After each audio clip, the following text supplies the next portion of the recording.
So fine, the computer game. So the lesson says that technology is better, but at the same time, technology cannot overtake the human intelligence. Nowadays, we hear about artificial intelligence. Robots have come, okay, which where they are doing n number of works without the help of humans. But any robo, any technical gadget, or any supercomputer is only the creation of man. So we should always accept the fact that man is superior to a technology. So in this computer game, it's about a human is going to have a competition with a computer, and at the end of this play, it is the man who is going to dominate over technology. Technology must be used for a good cause, but not for a bad purpose. And technology must be used according to our needs. Technology should help man to ease his work, but not to create problems. Clear? Now, the characters of the story is Gary Lopez. He is the television anchor. He is the host. So, what is host? Host is a person who receives a guest. Let me quote one example. Now, if I come to your house, think that I come to your house, or your relatives comes to your house. Your relatives or me coming to your house will be called as guests. The one who receives the guest will be considered as host. Now, if you see television programs also, any game shows on television also, the anchor will be the host. She will be receiving the participants or the guests. Or when we take up any interview on a television news channel, the person who is going to ask questions, that person will be called as host, and the person who is going to come will be called as a guest. So Gary Lopez is the host of this game, and John Robinson is the participant, one of the participants. John Robinson is a young boy who has come to take part, or who has come to contest in the game between a computer and a human. And MT2 is a computer. So there is now a competition is going to be between John and MT2 computer. And here you have first noisemaker, second noisemaker. They are nothing but buzzers. Whoever presses the buzzer, no, this is like a quiz competition between a computer by name MT2 and a human by name, a young boy by name John Robinson. Okay, and this game or this quiz is happening in a television studio, and from the audience we have a boy and a girl. Audience are the spectators who are going to witness this quiz competition. So let's see the scene, what happens exactly in this. So Gary Lopez, the television anchor, introduces first. So good evening, ladies and gentlemen. Welcome to the computer game. Today, another human gets a chance to match wits with our very own MT2. So Gary Lopez greets all the audience and the contestants. Contestants are the people who are participating, and the audience are the people who have come to witness the game show. So, good evening, ladies and gentlemen. As a hospitality, he says good evening to everybody. So, welcome to the computer game. And what is going to happen today? A human, I mean, John, a young boy, has challenged the computer by name MT2. And MT2 computer has a background or has a track record that it is not defeated by any human. Okay.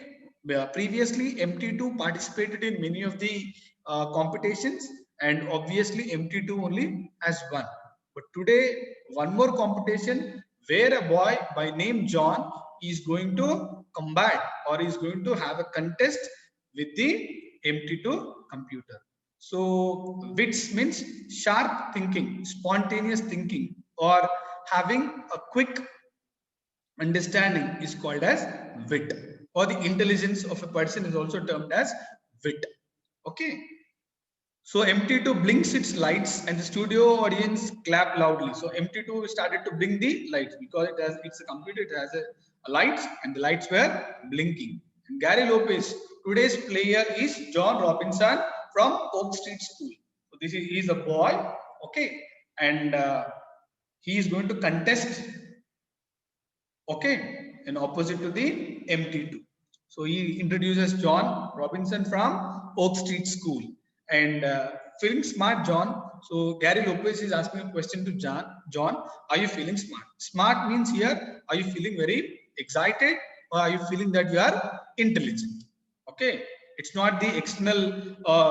The smart means not the external appearance. It's the intelligence. Okay. And John said, yes, I'm ready. I'm ready to take over the competition. I'm ready to overtake or I'm ready to win against the MT2. Gary Lopez, I hope so. May I remind you, no one has beaten MT2. Till now, nobody has beaten or nobody has overtaken or nobody won against MT2. Its track record is so great that it was not defeated by any of the person till now. And now here's how we play the game. I'll ask a question. The first player to sound a noise maker and give the correct answer scores 1 point. So question will be asked. Whoever is going to press the buzzer, they will be given a chance, and if the answer is correct, they will be getting a point. The first player to earn 3 points wins the game. Okay, the first player to earn 3 points. Whichever player wins 3 points, obviously he will be the winner. Okay, if you get at a stretch 3 points, you will be the winner of the game. So John is ready. John is very ready. MT2 in flat voice. I'm prepared to play like that. How computer sounds? Computer is a machine. Okay, its language will be different. So it says prepared to play something like that. So Gary Lopez, first question: how much is 62,415 times 78,921? So the question is 62,415 times 78,921. 62,415. If you take it 78,921 times, what would be the answer? So this is the question that was asked by the TV anchor by name Gary Lopez. And immediately the bleep sound, the noise buzzer is pressed by the first noisemaker, and MT2, the computer gave the answer as 49 crores 25 lakhs 85,215. Now let me tell you one thing very clearly. Computer is a machine. It performs calculations very fast, whereas human takes some time. So immediately 62,415, if it is double by 78,921. If you increase this number by 78,921, the answer would be 49 crores 25 lakhs 85,215. Now because MT2 is a computer, it gave the answer quickly, very sharply, simultaneously, spontaneously at the same time. The moment the question is asked, the buzzer is pressed, the answer is revealed. And the TV anchor Gary Lopez says, right, 1 point to the computer. The computer has answered it correctly. The audience clapped politely. And the next question, listen carefully. What date in history did the pilgrims land at Plymouth Rock? Plymouth Rock is treated as a holy rock. Okay, it's a rock which is in northern part of America. Pilgrims are the people, the worshippers, or we call Telugu Bhaktulu. They went Tirthayatra, pilgrimage. So all the pilgrims, they landed at Plymouth Rock. So when did they land? Again, second noisemaker, buzz sound, the buzzer is pressed, and John this time, the second buzzer belongs to John. He pressed it and immediately said in 1620. So in the year 1620, the pilgrims have landed on the Plymouth Rock. So Gary Lopez says, the TV anchor says, I'm sorry, that's not an exact enough answer. This may be correct, but this is not the complete answer, which is correct. And immediately, because John has given a wrong answer, the buzzer is pressed by the MT2 computer. The pilgrims landed at Plymouth Rock on December 21st of 1620. Actually, 1620 is the correct answer, but the exact, including the date, December 21st of 1620 was the more relevant answer than 1620. 1620 is the year, but the date is not mentioned by John, whereas the date is mentioned by MT2 computer. So you can see here, he is the Gary Lopez, okay, and they're the audience. So in the year 1620, by December 21st, Gary Lopez says, write 2 points for the computer. If MT2 answers the next question, then MT2 will be the unbeaten winner. It is going to have a record. Correctly, it's all over now. One more question. Already first question is answered. Okay. The calculation is answered. Second, December 21st, 1620 is the exact answer. And one more question. 3 questions answered at a stretch. Then the computer will be the winner. Boy in the audience, come on, John. You're not answering. Come on, give your best. Even a girl also. You can beat the talking tin can. Computer is compared with a tin. Talking tin can. Like a dabba. It is compared as a box. Gary Lopez, quite please. And here's the next question. The final question. If this question is answered by MT2, MT2 would be the winner and John would be the loser. Now, immediately, John asked Gary Lopez to stop for some time. And Gary Lopez says, what's the matter? Why are you asking me to stop asking the third question? John says, could someone else ask the question? Only you are asking question. You are the TV anchor or the TV host. You are asking question. But could you give this chance so that somebody else will be asking the question? Gary Lopez, what for? Why should someone else ask the question? I'm the host, I'm the anchor, I'm going to question and you're supposed to answer. But why the other person? John, maybe I'll have better luck with someone else. See, 2 questions I have not answered. And if I don't answer the third question, then I will be a loser. Let me test my luck. If the person asking the question may change, I think I will have a bit of luck. So in spite of you asking question, let some other person ask the question. And one girl comes on the stage. In the picture you have seen, okay, coming on the stage, I ask it John, okay. John whispering to her, put it in the form of a command. I think computers only programmed for questions. The computer is only programmed for questions. I mean, already set of questions are designed in a form of a program and they are inserted into the computer. But if you give a command, come on, do this, do that, the computer may not answer because it is not programmed for commands, orders, but it is programmed for mathematical calculation which are already programmed and which are already inserted into the computer. Now, the question will be given like a command and it will not be given like a program. Program is nothing but zeros and ones, the binary language what the computer understands. Now it will be just like a vocal command, like how I'm asking or how I'm talking. Similarly, the question will be given to computer. Looking at the question, spell the word chrysanthemum. Chrysanthemum means, bantipu, chamantipu, you call it, no, that one.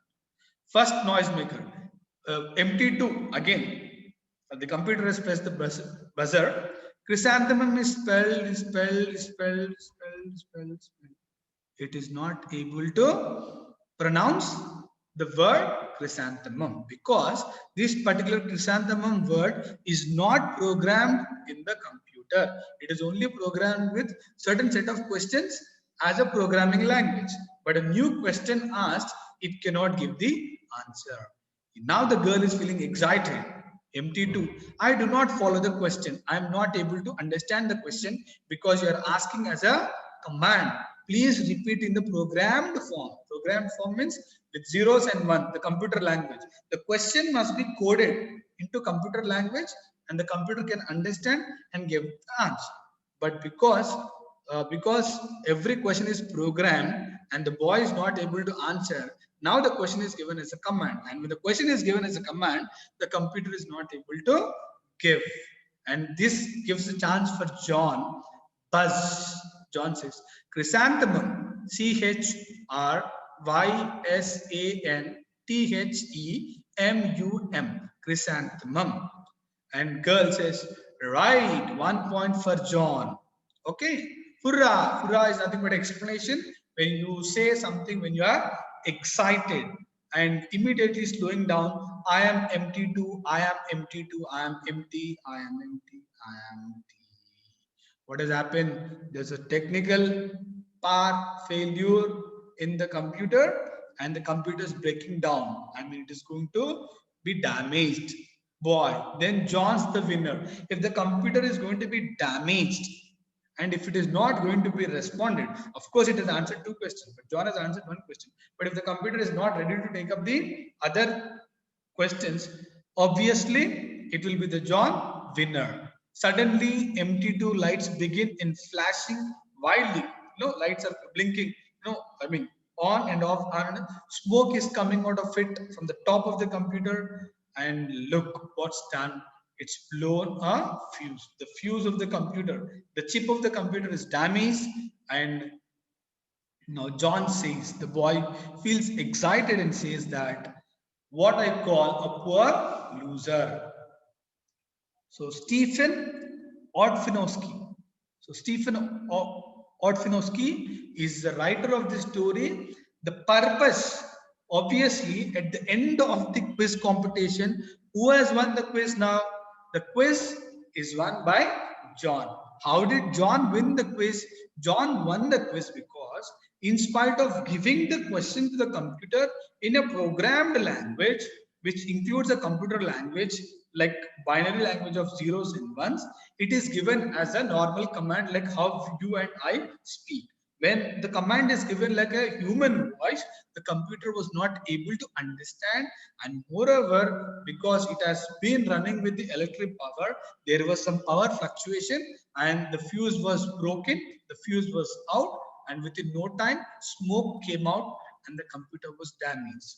Let me tell you one thing, every human, every machine depends on human. Okay, we have energy with our food and everything, but a computer, a gadget have energy with a electricity. And once there is some power fluctuations, the gadget will be damaged. The same thing has happened with the computer. And because John was able to spell the word chrysanthemum correctly, which is not done by the computer, and the computer is not ready to take one more question because it is damaged, obviously the winner is John. So what is the conclusion of this lesson is, whatsoever technology has come, we have robots, we have rockets, we have missiles, we have weapons which are highly sophisticated, very complicated. Technology is there, but nothing is on par, nothing is as equal as the human brain. It's man who is going to dominate technology, but technology will not dominate. Technology is useful. Nowadays, see, our online classes are also going through technology. Computer is not teaching you. We are using computer as a source now. Obviously, Mahendra is teaching you. Man is teaching. A teacher is teaching, but not the computer. We have to take the support of technology. At the same time, we have to value the humans, because humans are the creators of technology. No doubt the credit goes to teachers or credit goes to humans with the support of technology. So this is the lesson, the computer game. Hope you have all understood it. Okay, here are a few questions now. You please try to write these questions in your classwork. Who was the quiz master? Gary Lopez is the quiz master. Who won the game at the end? Obviously, John has won the game. John Robinson has won the game because there was some technical issue with the computer. How did the boy counter the computer? The boy has countered the computer by asking the question in a normal command rather than giving it in the form of a programmed language. Why do you think the computer failed to answer the girl question? The computer failed to answer the girl question because it is not given as a program, it is given as a normal command. If you were to ask a question, what question you would ask? You can, that's left to your choice. So with this, so this is the lesson. Okay, hope you have all understood.